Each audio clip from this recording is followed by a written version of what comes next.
Hello everyone and welcome on De Papier de Rêve channel. I'm Ursula and today I will be painting with you some water lily in an abstract and easy way. I've painted some water lily in another video a few weeks ago, and this time I just want to try something more abstract without thinking too much and a little bit more free in the way I'm doing it. So let's go.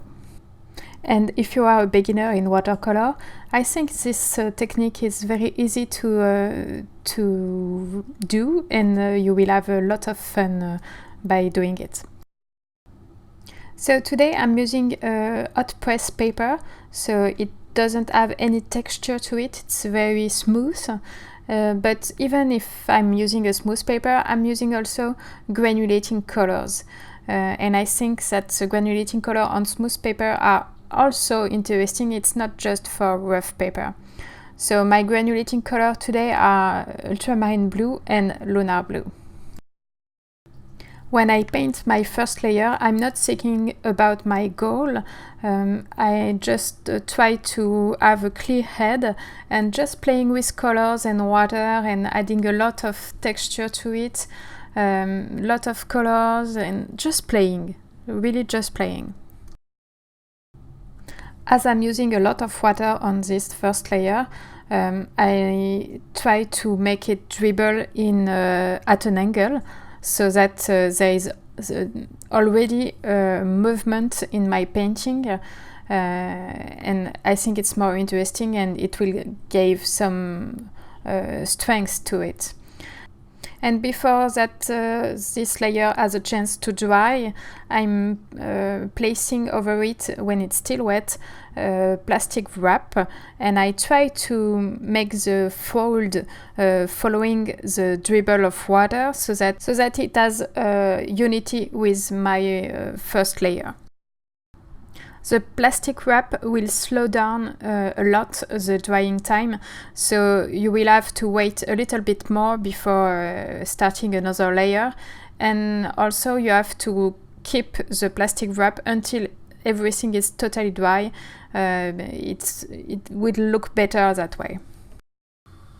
For my second layer, I'm not adding anything to my painting, I'm just doing exactly the same as my first layer. Because I want to complexify a little bit my texture and having it looking more interesting. So I'm applying the same color once again in a darker intensity, and I will apply also my plastic wrap on top of it to create again the texture. And today I'm working with a lot of cool colors, a lot of blues. I'm working with ultramarine blue, which is considered as a warmer blue, but as everything here is cool, it looks more cooler. Even the pink I'm using is in the cooler side. It's Rosemary Lake and it's very cool and it makes beautiful cool violets. And later in the detailed part I will add a little bit of warmer color so that I get a contrast and to make something more interesting in my painting. And as you can see, once again I'm using plastic wrap on top of my painting, and while it's drying, let's talk about supplies. I've used an Escoda Aquario number 18, a Raphaël Petit Gris 803 number 2, and for the details at the end I'm using a Rosemary Co Eclipse wand number 2. For the color I'm using ultramarine blue, Viridian, Rosemary Lake,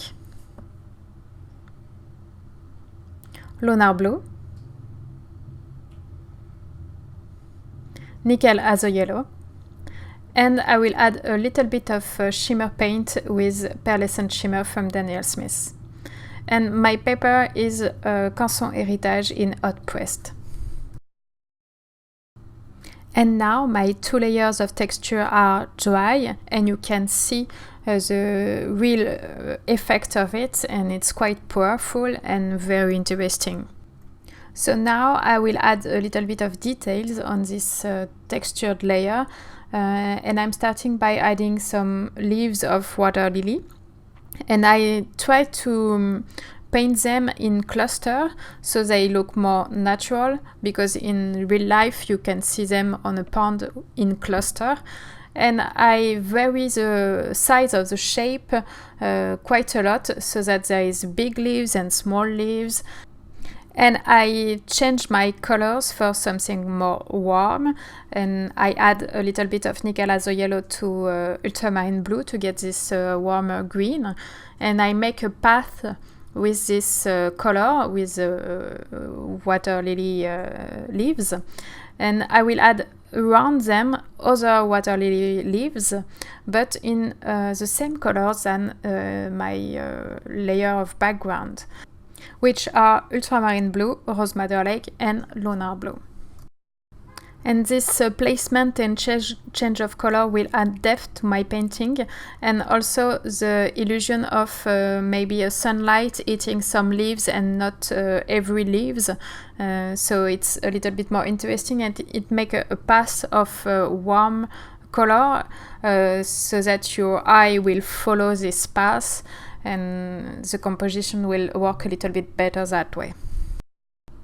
And you can see that I'm not drawing my leaves, I'm just using the side of my brush and stamping it a little bit to make the shape, but I'm not drawing at all, and everything is very loose and very expressive. It's not realistic at all, but I think there is enough details that will make you think about water lilies.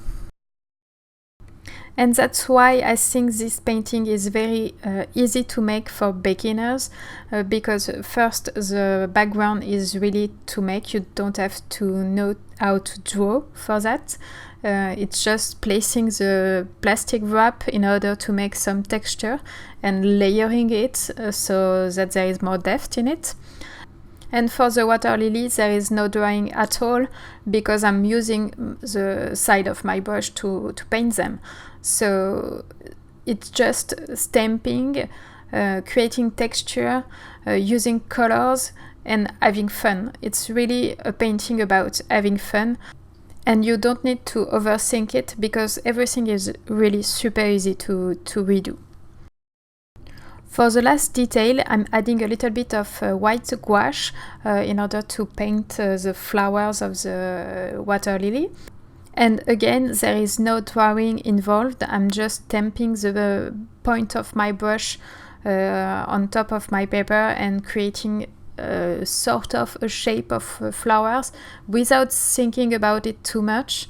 It's just an idea of flowers. It's not very realistic. And then I'm also adding a little bit of shimmer in the water, in the texture area, in order to make a shine in my painting that will contrast with the matte aspect of watercolor. And for that I'm using perleascent shimmer from Daniel Smith, and I've used already this paint in a Christmas card video. I will put the link in the top right corner if you want to see it. But why not using it again, even if it's not Christmas, because it's shimmer and it's really nice and fun to play with. And I'm just painting with this shimmery paint in some area, and I try to make it look like ripples on water. And I try to put just the right amount, not too much, but not too little too, in order to get this sunlight effect. And now my painting is almost done, and I'm really happy with it. It was a very nice painting to paint, because I didn't need to overthink too much, and I was just letting myself play with colors, and I hope you will try it to do so, because it's really fun. And this video is now ending. Thanks for watching, and I hope you like it. Please check the blog post for more information about this painting and tell me what you think in the comments. See you soon.